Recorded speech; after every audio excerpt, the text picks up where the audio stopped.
ရွှေချီချင်းလေးနဲ့ကိုနောင်ကိုင်းမမ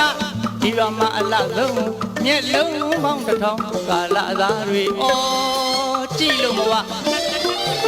လှလိုက်တဲ့ကိုနောင်ကိုင်းမမ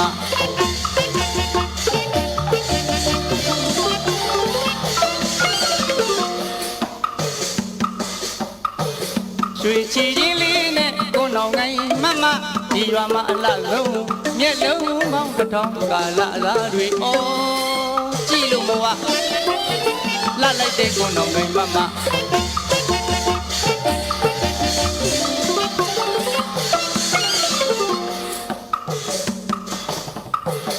ခြေလမ်းလေးကြွခရီးတန်းလဲမကမျက်လွှာလေးချရွာလေလမ်းမဖို့ရှင်းလောင်းလေလာမြန်မာဆန်းကအိန္ဒြေရရအလူပွဲတိုင်းမှာဂုံတရင်ကြီးတဲ့ကျွန်တော်တို့ရွာတွေက